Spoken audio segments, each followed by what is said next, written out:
সন্ধ্যায় আমি ঘূর্ণি, আমি পথ সম্মুখে যাহা পাই যাই চূর্ণি, আমি নিত্য পাগল ছন্দ, আমি আপনার তালে নিচে যাই, আমি মুক্ত জীবনানন্দ, আমি হাম্বি, আমি ছায়ানট, আমি হিন্দল, আমি চলচঞ্চল টমকি চমকি, পথ যেতে যেতে চকিতে চমকি, পিন্দি আদি তিন্দল, আমি চপলা চপল হিন্দল, আমি তাই করি ভাই যখন চাহে মন যা, করি শত্রুর সাথে গলাগলি, দুই মৃত্যুর সাথে পাঞ্জা, আমি উন্মাদ, আমি ঝঞ্ঝা, আমি ভীতিয়ে ধরিত্রীর বলবীর চির উন্নত মানুষের। ছাত্র আন্দোলনের রাজপথ থেকে শুরু করে আপোষহীন নেতৃত্ব, সংক্ষিপ্ত কিন্তু গভীর প্রভাব রেখে যাওয়া এক জীবনের গল্প আজ আলোচনার কেন্দ্রে।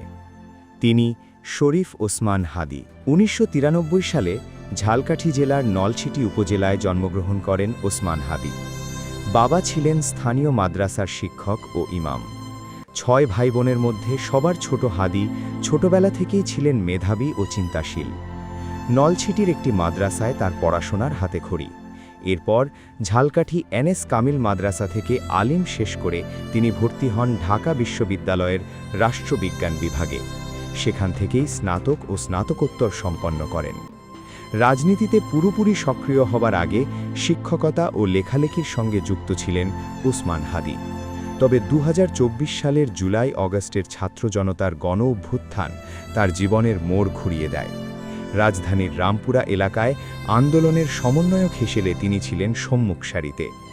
আন্দোলন পরবর্তী সময় বিপ্লবের চেতনা ধরে রাখা, আধিপত্যবাদ ও ফ্যাসিবাদ প্রতিরোধের লক্ষ্য নিয়ে ২০২৪ সালের ১৩ অগস্ট তিনি গড়ে তোলেন রাজনৈতিক সাংস্কৃতিক প্ল্যাটফর্ম ইনকিলাব মঞ্চ।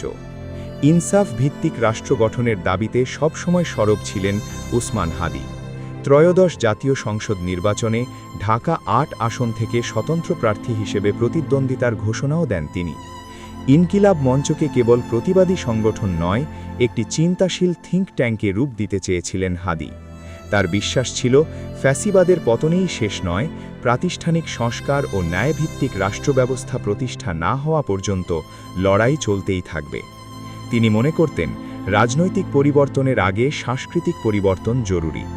দেশপ্রেমমূলক গান, কবিতা ও পথনাটকের মাধ্যমে তরুণ সমাজকে উদ্বুদ্ধ করতেন। ৫ই অগস্টের পর আন্দোলনে শহীদ ও আহতদের পরিবারের পুনর্বাসন এবং বিচার নিশ্চিত করতে ইনকিলাব মার্চ ও জেলাভিত্তিক গণসংযোগ কর্মসূচি চালান তিনি।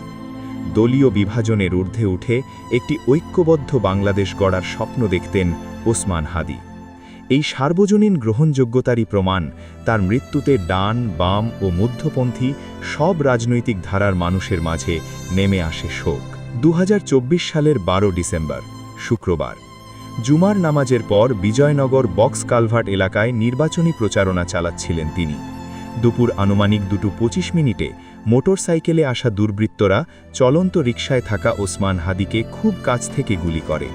একটি গুলি তার ডান কানের পাশ দিয়ে ঢুকে মাথার বাম পাশ দিয়ে বেরিয়ে যায়। গুরুতর আহত অবস্থায় তাকে ঢাকা মেডিকেল কলেজ হাসপাতালে নেওয়া হয় এবং লাইফ সাপোর্টে রাখা হয়। পরে উন্নত চিকিৎসার জন্য সিঙ্গাপুরে নেওয়া হলেও শেষ পর্যন্ত বাঁচানো যায়নি শরীফ ওসমান হাদিকে। একটি সংক্ষিপ্ত জীবন, কিন্তু রেখে গেল দীর্ঘ সংগ্রামের ইতিহাস।